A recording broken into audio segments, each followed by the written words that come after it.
Mõtlesin rääkida seda, mida ma rääkisin mõned pühapäevad tagasi siin noortele ja selle tänase jutluse nimi on siis Jumala seatud korda ei saa muuta. Ja nagu me ei teaks, eks ole. Aga minu palve on, et Jumala vaim räägiks täna siis igale ühele seda, mida temal on vaja kuulda, mitte seda, mida ta juba on kuulnud, et me saaksime õhatanud kõike seda me juba teame, vaid et ma tean, et Jumal suudab rääkida nii, et ma ei ole neid asju öelnud. Aga et me teame, et see õpetussõnad 25:2 ütleb, et Jumala au on asja salajas hoida ja kuningate au on asja uurida. Ja meie au on uurida, et mis on siis see, miks on Jumal pannud asjad oma korra järgi nii, tundub, et teinekord nii rangelt paika, et ta ütleb sulle, mida ta tahab teha. Ja siis sa oled selles olukorras ja ta ei, nagu tundub, et ta teinekord ei hooli sellest, et sa ei tea, et kuidas ta seda teeb.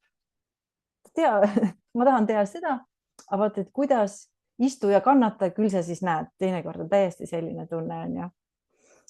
Ja kuna see võib-olla jah, et on mõeldud noortele, siis on tõesti siin mingid asjad, mida me kõik teame, aga ma usun, et mingid asjad on siin ka teistmoodi võib-olla välja toodud ja ma hakkasin mõtlema, et sellel Jumala tahtel on väga erinevad tasandid.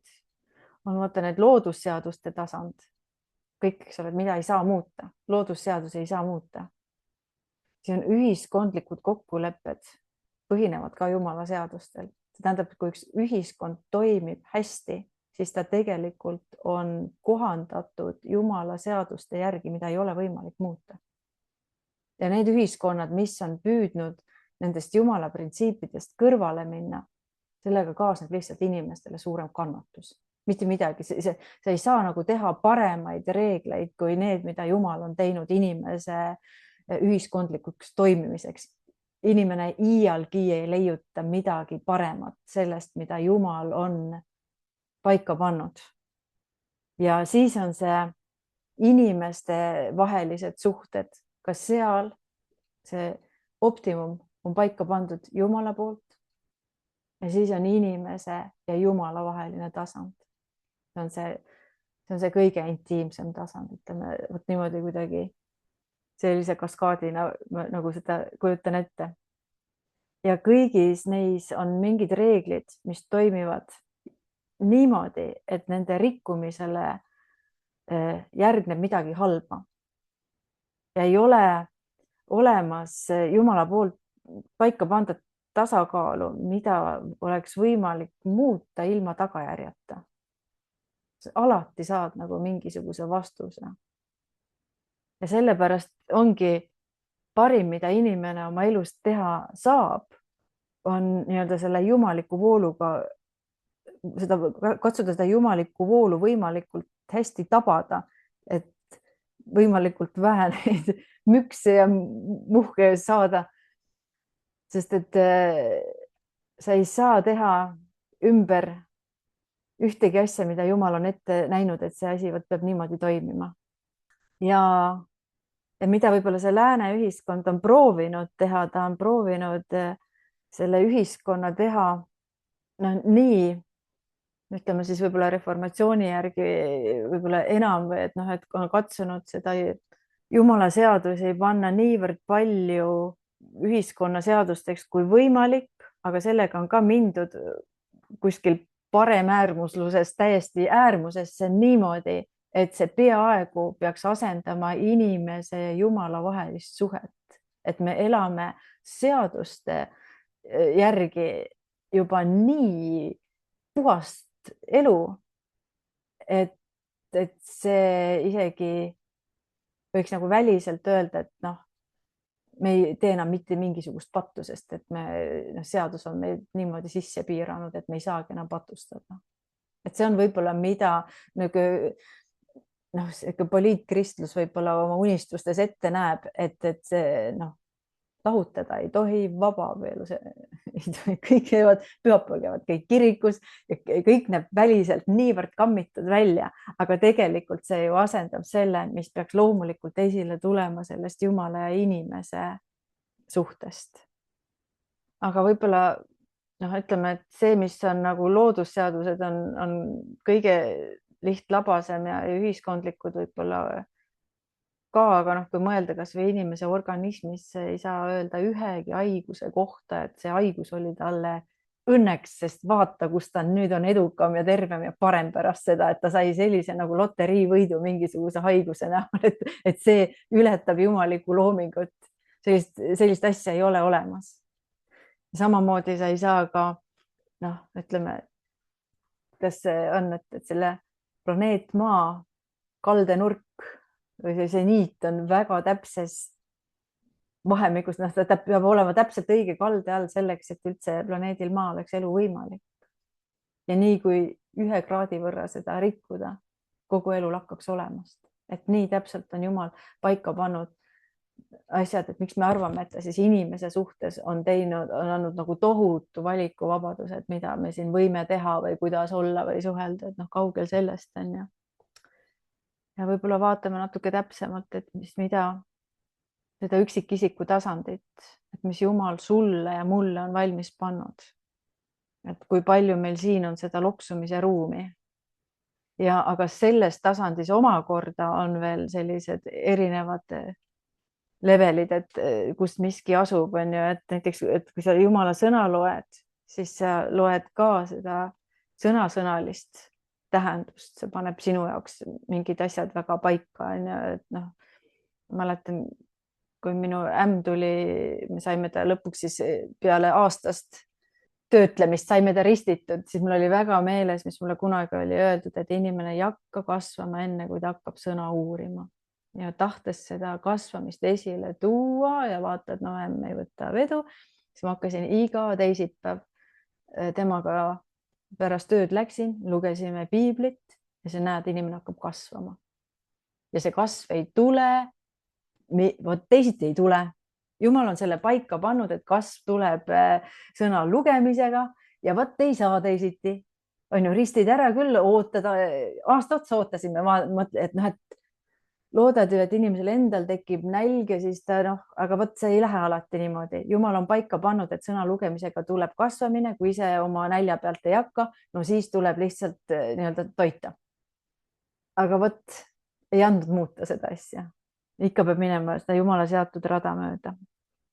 Siis on põhimõtted, eks ole, mida inimene lugedes siis hakkab üle võtma sellest sõnast, et üks on sõnasõnaline, see on põhimõtted. Ja siis on isiklikult ilmutatud sõna. Noh, kui tõesti Jeesus tuleb ja sulle isiklikult midagi räägib, siis seal ei ole nagu enam mitte mingisugust loksu sees. Seal ei ole nagu enam mingisugust sellist, no võin lihtsa näite tuua, et kui ma ootasin meie esimest last, siis see rasedus oli väga-väga raske. Aga Jumal oli öelnud Reiole, et naine sünnitab poja.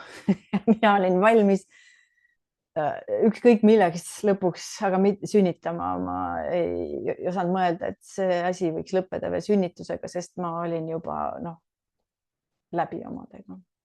Ja siis ma mingi päev varem, kui mul siis otsustati esile kutsuda see sünnitus, küsisin Reio käest, et kas on ikka kindel, mis ta sulle ütles? Sünnitad. Siis ma mõtlesin, selge.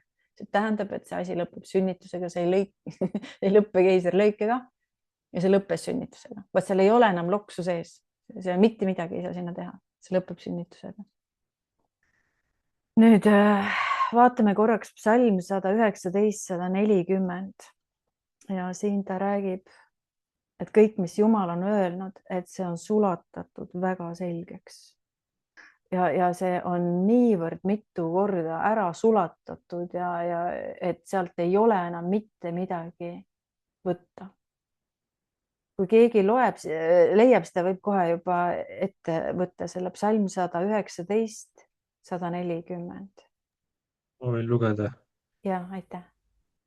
Mis sa oled öelnud, on sulatatud väga selgeks ja su sulane armastab seda.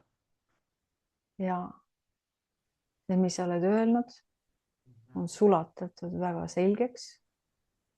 Tähendab, rohkem sulatada sealt midagi ära ei ole. Ja kui sa oled Jumala sulane või ori, ütleme nii, nii nagu me seda teame, onju, siis sa armastad seda. Sa armastad seda selles puhtuses, selles vankumatuses. Ja nii on. Võtame õpetussõnad 14:12. Jälle, kes leiab esimesena, võib kohe lugeda. Kas ma võitsin jälle? Ja sa võitsid, bingo. Mehe meelest on mõnigi tee õige, aga lõpuks on see surmatee. Ja vaat, mis ma nagu vaatasin seda laiendatud tõlget ja sealt vaatad nagu, et see on üks tee, eks ole, mis inimesele tundub täitsa õige tee. Ütleme, et kõike ei ole piiblis kirja pandud niimoodi, et sul on hommikul on töö juures vaja lahendada mingi asi, et ma vaatan piiblist, mis piibel selle kohta ütleb, on ju. Ja sulle tundub, et see tee on täitsa õige. Ja ta ütleb nagu, et see ilmub otse tema ette. Vaat siuke tunne ka, et näed, Jumal juhtis, on ju. Ja sellepärast on, et mingisuguste asjade kohta sa saad tagant järgi öelda, kas see oli Jumala tee või ei olnud. Et mingisugused teed, mis ilmuvad otse su ette, tundub, et läheb otse. Aga lõpuks sealt ei tulnud midagi, on ju. Jumal võib seda ka kasutada. Aga teinekord inimesed väga kiiresti mõtlevad, et kui mingid asjad nagu ilmuvad otse sinu ette, tundub, et läheb otse, siis on jumalik tee. Aga ta ütleb, et 5 surma, on ju. Mehele tundus küll nii, aga 5 surma. Vaatame psalm 12:7. Issanda kõned on puhtad kõned, need on hõbe, mis savist ahjus sulatatud ja 7-kordselt puhastatud. Ja vaata, mis mind nagu pilku tõmbas, vaata, et on savist ahjus sulatatud. Aga Jumala sõna ütleb, et meie oleme ju savist. Ja see on meis oleva ahju kuju sees on see kõne puhastatud, see hõbe on puhastatud meis. Seda mitte kunagi elus näinud, see on üks mu lemmikkirjakohti, mida ma tsiteerin, et Jumala kõned on nagu need hõbe, mis on 7-kordselt puhastatud. Ja ma olen alati lugenud seda niimoodi, et Jumala kõned on nagu puhastatud, nagu sulatatud hõbe 7-kordselt. Ja ma ei ole mitte kunagi elus näinud, et see on savist ahjus. Tead, miks ma seda nägin? Ma nägin seda esimest korda, siis ma mõtlesin, et ma pulli pärast võtan täna see eestikeelne piibel 1739, ma võtan selle siia kõrvale.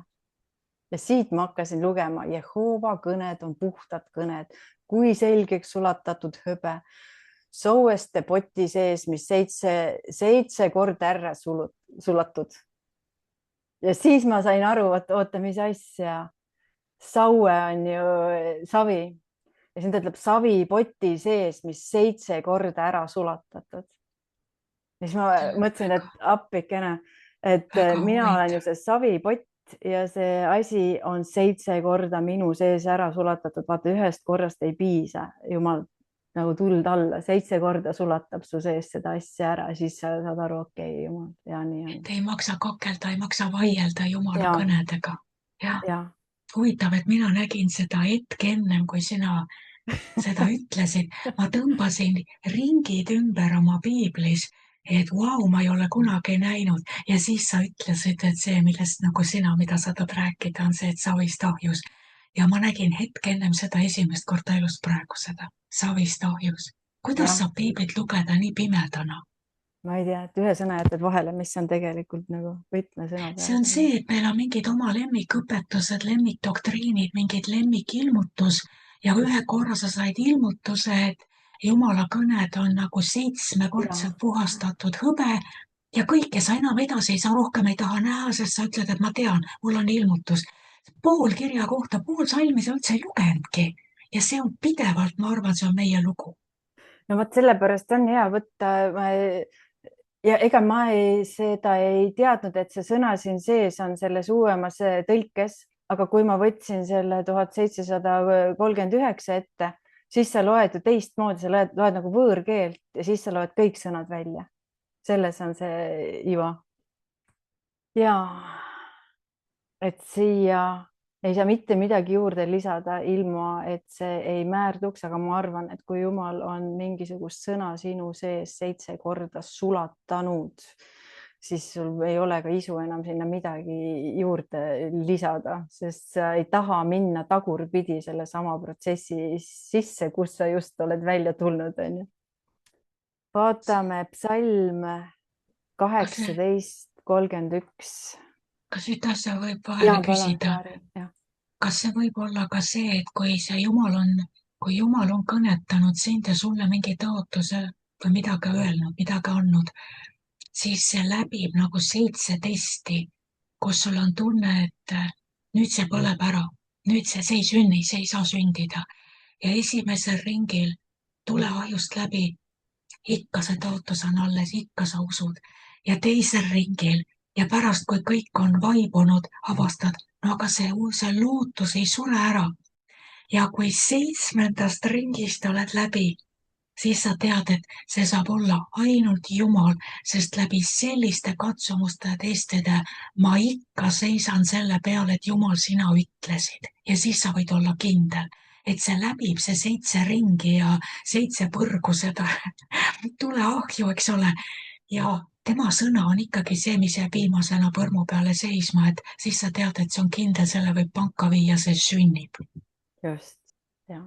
Sest sa ise oleks lihas ammu juba alla andnud, ära väsinud ja nii, siis vaatame psalm 18:31. Jumala tee on laitmatu, issanda kõne on sulatatud puhtaks. Tema on kilbiks kõigile, kes tema juurest pelgupaika otsivad.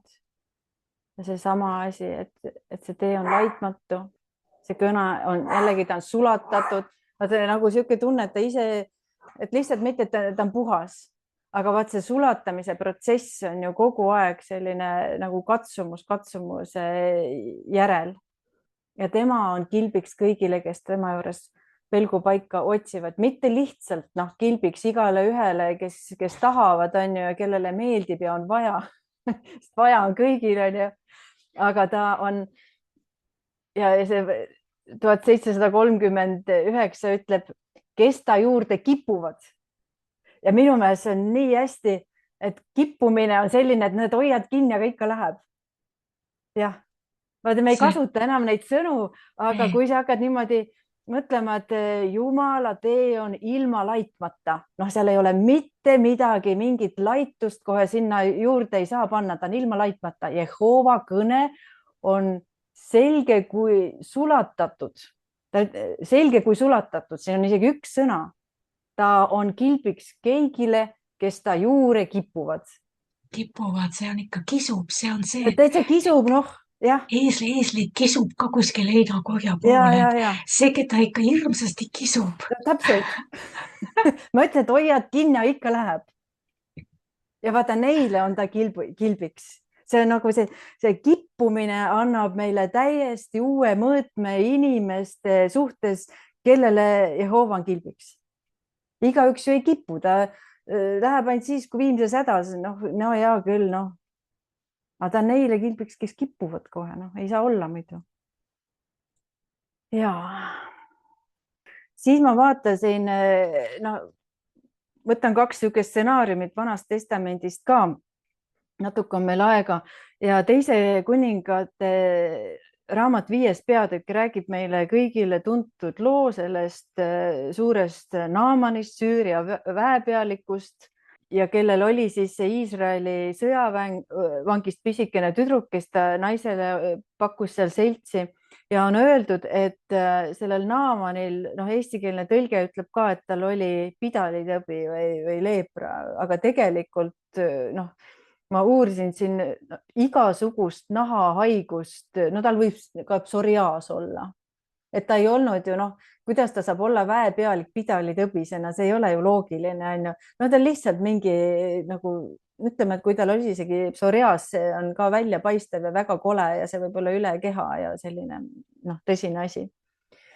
ja siis on, eks ole, Elisa, prohvet Elisa Iisraelis, Samaarias ja siis see Naaman, see, eks ole, selle väikse tüdruku õhkamise peale, et näed, et kui Naaman läheks siis sinna Samaariasse, et siis ta võiks puhtaks saada, et seal on selline prohvet, kes palvetaks tema eest, ta võiks saada puhtaks. Ja mind hakkas nagu huvitama, et huvitav, kui kaugele see Naaman siis pidi minema, et kui pikk see teekond oli. Ja siin ta ütleb, et see teekond oli kuskil 160 kuni 240 kilomeetrit. See ei olnud niimoodi, et kõppa on ju eesliga kõrval külla, et lähen vaatan, proovin, vaid see oli päevade pikkune teekond, kui ta läks. Ja Naamanil oli ju ette nähtud Jumalalt tervenemine. Aga miks ei olnud nagu ükskõik, et kuidas ta selle tervenemise kätte saab? Oleks ju võinud olla niimoodi, et näed, vahet ei ole, ette on nähtud, teeme nii, et ja Naamanil oli nagu enda peas oli lugu valmis, kuidas see peab sündima.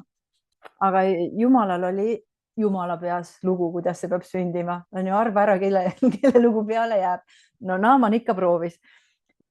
Ja sest, et ta oli vägev mees ja ta ikkagi oli harjunud, et asjad tehakse tema skripti järgi. See oli tema elukogemus. Kui mina ütlen, siis nii saab.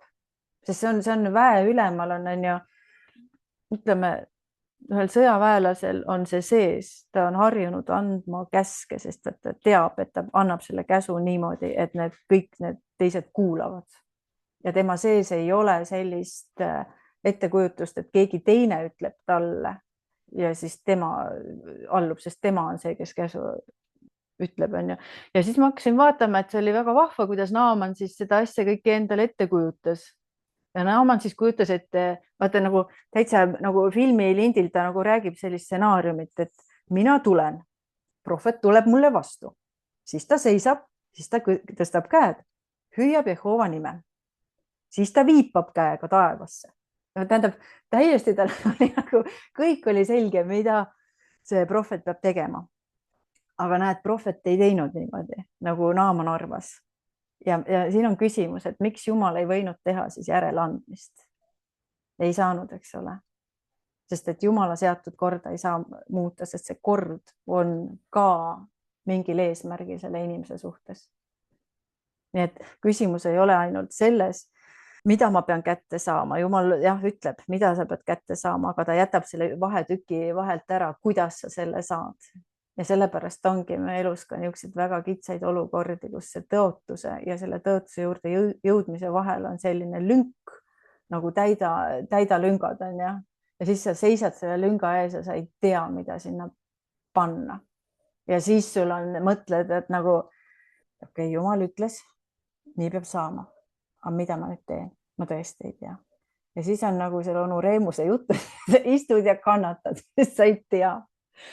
Ja selles kannatamises on ju midagi juhtub sinuga. Aga Naamanil, eks ole, siis oli see skript oli olemas, Jumalal oli oma skript ja Naaman vihastas ja läks minema. Ja vaata, uhkus tema sees oli ikkagi nii suur, et tühja sellest nahahaigusest, aga vaata, ei allu ka. Aga siis siin ütleb, et tema need teenijad, need läksid ja siis nad palusid ja rääkisid ja mangusid ja anusid ja siis see inimene Naaman siis pehmenes ja andis järgi ja siis ta sai oma tervenemise, aga sai ikkagi täpselt nii, nagu Jumal ütles ja ta pidi oma uhkusest olla tulema ja Jumala seatud asja ei saanud muuta. Ja kas Naaman oleks saanud terveks, kui ta ei oleks teinud täpselt nii, nagu oli vaja teha? Tõenäoliselt mitte. Ta oleks ära läinud. Ja teine näide, mida võime vaadata, on kohtumõistjate 13.5, et võib-olla ma ka ei tea, kas me hakkame seda ette lugema, aga see on see Simsoni näide. Siis Simsonile oli ette nähtud mitte juukseid ära lõigata. Ja ta ei saanud sellest nagu kõrvale kalduda. Et oleks võinud, tema vaatab, et juuksed juba nii pikk, et poisil juba saba loiseb järgi, et Jumal saab ju aru, lõikame maha, kui siin juba ukse vahele jääb, aga näi võinud. Ja ja siis, aga huvitav asi, mis ma nägin, et selle emale oli ju ka režiim ette nähtud, kui ta seda last kandis. Ta ei tohtinud vägijooki juua, ma ei tea, mis ta muidu siis oleks joonud või. Aga no ilmselt siis see oli midagi, mida tuli keelata, sest et muidu ta loomulikul viisil oleks siis kas siis veini seganud veega või. Ja kui sa mõtled, 9 kuud on siis Simsoni ema rase ja võib-olla ta liiveldab ja võib-olla ta tahaks natuke veini sinna sisse panna, võib-olla ta teab, et see aitab liivelduse vastu ja mõtled, et no jumal saab ju aru. No natukene ikka võib. No kas oleks Simson sündinud? No tõenäoliselt ei oleks. Sest ta pidi täpselt tegema, järgima seda, mida Jumal ütles ja pidi oma iivelduse ja ma ei tea, mis kõik ära kannatama. Ja viimane näide, mida ma siit vaataks, on see, kus ta on Joosua 7. peatükk ja 12 salm siin võime selle korraks lahti teha, see on viimane salm. Sellepärast Iisraeli lapsed ei suuda oma vaenlastele vastu panna, vaid nad pööravad vaenlaste poole selja, sest nad ise on määratud hävitamisele. Sest nad ise on määratud hävitamisele. Mina ei ole enam teiega, kui te ei kõrvalda endi keskelt hävitamisele määratud asja. Vaata, siin oli jällegi üks asi, mida Jumal oli määranud hävitamisele ja see, mida tema on määranud, sellega ei saa talitada teistmoodi kui ainult sellisel viisil, mida tema on ette määranud. Ta ei saa sellele Jumala seatud korrale talitada mitte mingit teistmoodi kui ainult niimoodi, nagu Jumal on määranud. Vastasel juhul sellel on tagajärjed. Saul kaotas ja kuninga võimu. Ja. Kui Jumal ütles, et sa hävitad kõik need Amalekid ja ka Amaleki kuninga, tema modifitseeris seda, hoidis kuninga alles ja paksud lambad ka alles. Täpselt. Ja Jumal ütles, kõik jutu lõpp, sina ei ole enam kuningas. See oli täiesti kompromissitu, kas teed nii, nagu mina ütlen või sinuga on kõik. No võt, see modifitseerimine ongi siuke huvitav asi. Aga see tuleb meile pähe seal täida lüngad faasis. Me tahame küll seda, mida Jumal on öelnud. Aga selle taga on üks jõud ju. Selle taga on see jõud, kes kogu aeg ütleb, et ei ole nii. Ja Jumal ei mõelnud seda. Tegelikult sa võid selle Jumala korra. Jumal saab aru. Sa pööra ringi. Just. No mahendame natukene seda olukorda. Ja ongi vankerkraavis, kui mahendama. Ja. Et Jumal on meid siis kutsunud peegeldama, aga peegeldada, Jumala palet sellesse maailma, aga peegeldada saab ainult seda, mis see originaalkuju on, mitte ise leiutama. Vot, selline oli minu sõna täna. Ja, mul tuli sellega seoses siin kohe meelde, mida ma värskelt kuulasin Deep Endis. Ja seal oli sama teema, et me pöörame asju ringi. Ja see pööraja on ju teada, kes see hakkas ju Edenist peale juba. Jumal ütleb ühe sõna ja pööraja, nähtamatu pööraja on kõrval ja ütleb, aga ei ole nii päris, ei saa nii võtta ja Jumal saab aru. Ja ta tõi seal sellise näite näiteks, kus kohas seal see, kui kaval on see religioonivaimu pööraja, et toodi see abielu rikkumiselt tabatud naine. Ja Jeesus ütleb, ega mina ka sind hukka mõista, mine ja ära tee enam pattu. Ja vaata, kui kavalalt pööraja tuleb, ütleb, mine ja ära tee enam pattu, et ma sind hukka ei mõistaks. Kõik tundub sama. Mine ja ära tee enam pattu, et Jeesus ei peaks sind hukka mõistma. Sa ei saa algul arugi, mõtled, et see on täpselt see sama asi. Aga vaim on hoopis teine. Vaim on absoluutselt teine. Ega mina ka sind hukka mõista. Mine ja ära tee enam pattu. Ja see on nüüd arm. Ja minu peal on halastatud. Ja nüüd ma saan aru, kui suur see arm on.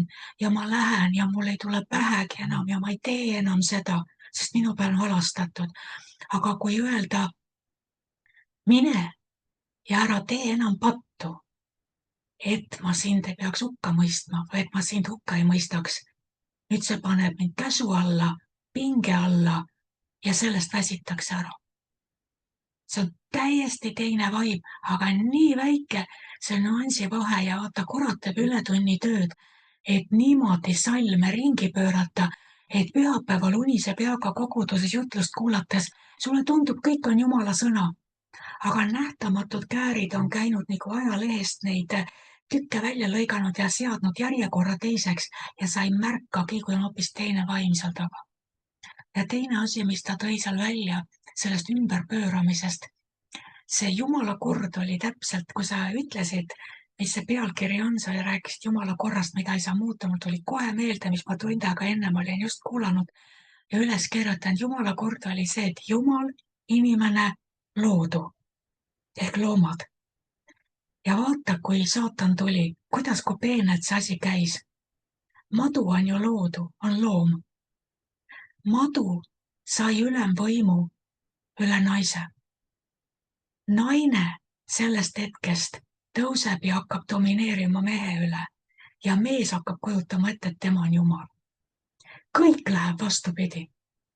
Kõigepealt on loodu tõuseb kõige kõrgemale, millega kogu aeg arvestatakse, eks ole, loodu kamandab loodu naise üle, naine tõuseb mehe üle ja mees upitab ennast Jumalaks. See on täiesti ajuvaba, aga kui peenelt see käis, et enam ei ole nii, et mees kuulab Jumalat, naine on mehe kõrval ja loodu peab kuulama siis inimest. Kõik kord läks vastupidi. Nii et vaadake, kuidas see Jumala korra, et meil on siin kord, mida ei saa väärata. Seda ei saa muuta. Ja meil on üks jõud, kes tahab kogu aeg seda korda hingeliselt teistpidi manipuleerida. Ja kuhu see viib? Katastroofini. Ja Jumal ütleb, mis ma ütlesin? Algusest peale ma ütlesin, aga te ei kuula ju. Et see on väga huvitav teema, mis sa tõid, et Jumala korra ja Jumala sõnaga ei saa vaielda. Ta ütles, ta noomib 2 ja 3 korral.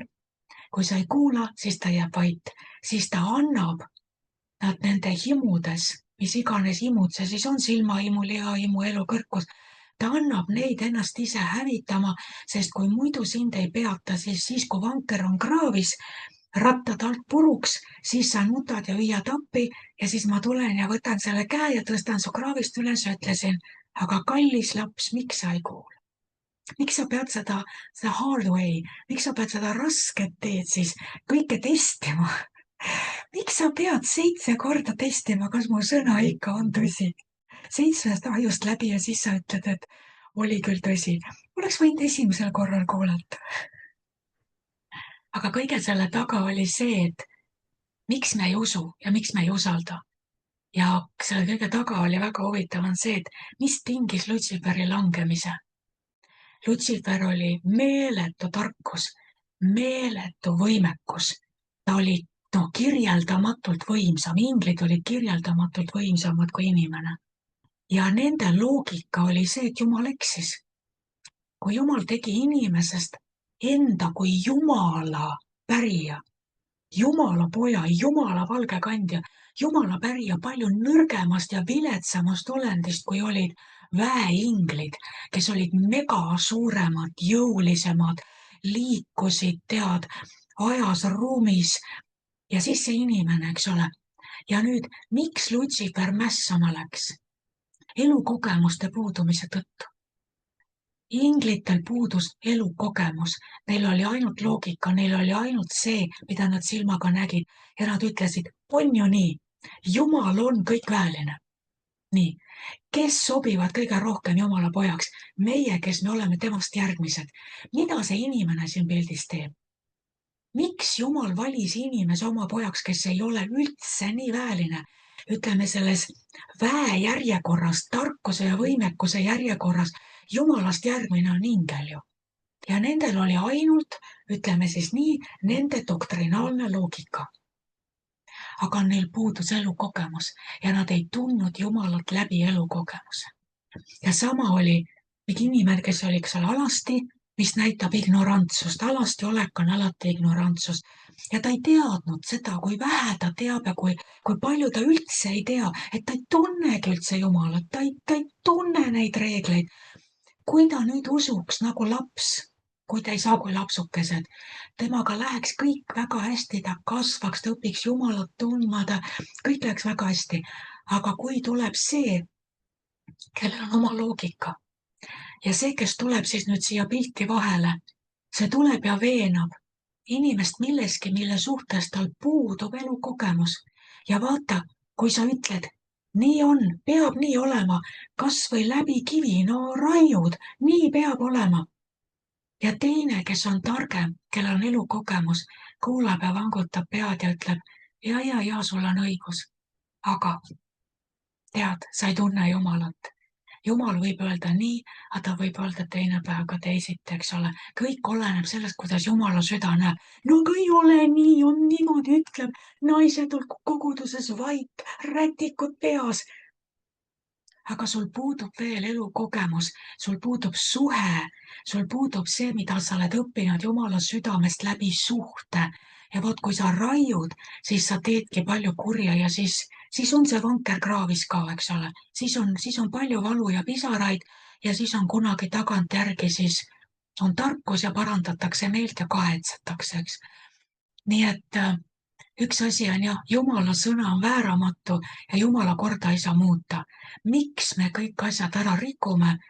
Selle sama elukogemuste puuduse tõttu. Ja see mind nii kuidagi puudutas või see, et miks Lutsifer langes. Tarkus oli, faktid olid tema poolt kõik. Elukogemuste puudus oli see, et ta tõmbas kogu selle asja tõmbas endaga koos nagu alla, sest tal ei olnud kogemusi.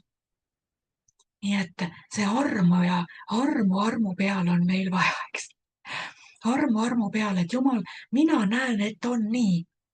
Aga kui sinul on veel midagi öelda, sest sinu tarkus on paljutahuline, mitte ühedimensiooniline, mitte nagu paberileht, vaid Jumala tarkus on isegi mitte kolmemõõtmeline, vaid Jumala tarkus on multifaceted, see on see multitahuline. Seal on nii palju tahkusid, et selle sama ühe tõe kohta sa võid leida 12 erinevat versiooni piiblist ja kõik on tõde.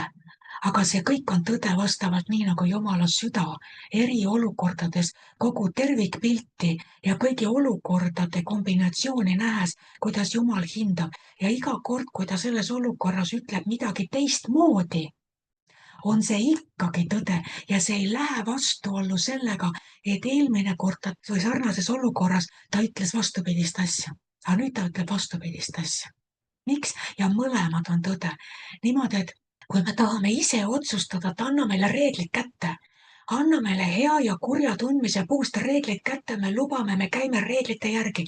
Me tahame olla sulle meelepärased, me tahame reeglid ära õppida, siis me teame täpselt neid valmis vastuseid igas olukorras. Piibel ütleb nii ja tuleb välja, me oleme jälle ninali ja jälle eksisime ja jälle tegime valesti. Aga ütleme, Piibel ütleb ju nii. Jah, aga Piibel ütleb ka nii ja ütleb nii ja ütleb nii ja see, kes teeb vahet, millal mida on püha vaim. Peame kuulama püha vaimu, mitte käima reeglite järgi. Aga kõige selle keskel on täpselt see Jumala kord, mida ei saa muuta. Aga selle üle hingab see arm, et kui me hakkame nii-öelda seal rägastikus kirvega vehkima, selle, et Jumala kord ütleb nii, siis sa juba paned mööda ja juba sa esindad Jumala südant valesti. Ühes olukorras on sul õige, aga 10 järgmises olukorras sul ei ole õigus. On kellelgi teisel õigus, kes tunneb selle koha pealt Jumalat praegu paremini. Nii et see on üks keeruline ja põnev tee ja Jumal ei tee seda meile lihtsaks, vaadake. Me ei õpi neid asju ära, reegleid täpselt küünega nagu järgi ajades, reegleid õppides, vaid ainult kuulates Jumala südametukseid.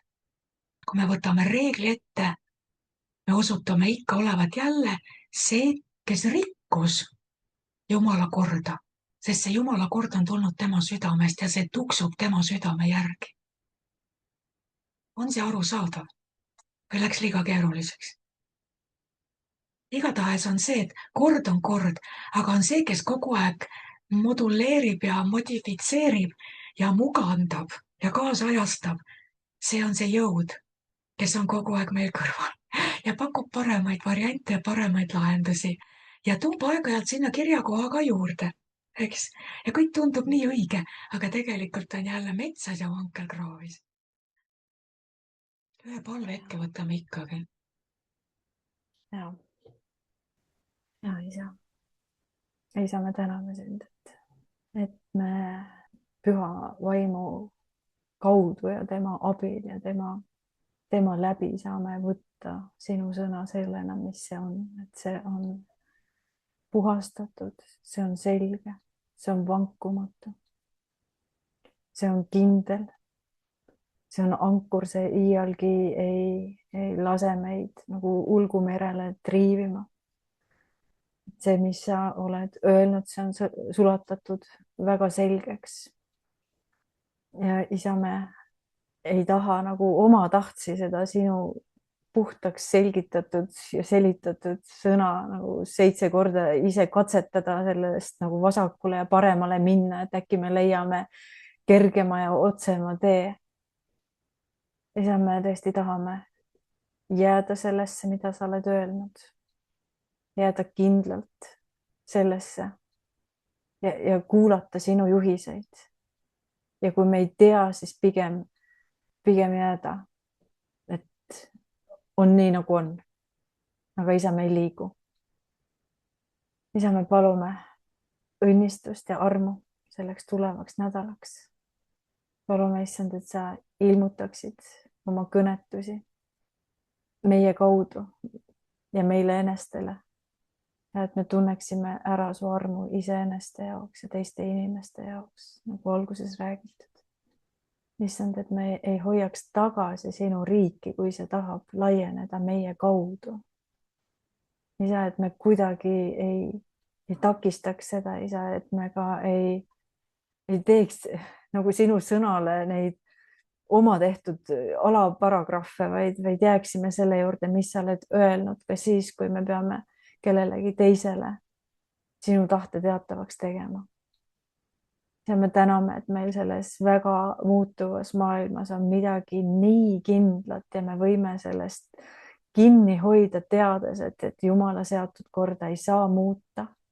Ja see on meile kindlus selles maailmas, et ükskõik kuidas rahvad möllavad või inimesed tahavad või leiutavad, ei tea, mis asju, siis me teame, et sinu seatud korda ei saa muuta ja see on meie ankur selles maailmas. Ja isa, me teame, et selle tõe juures oleme me ise võitmatud, sest sinu kuningriik sellisena ei hävi mitte iialgi ja sinu sõna jääb viimsena põrmu peale püsima. Ja seda ei valluta mitte ükski inimlik leiutis.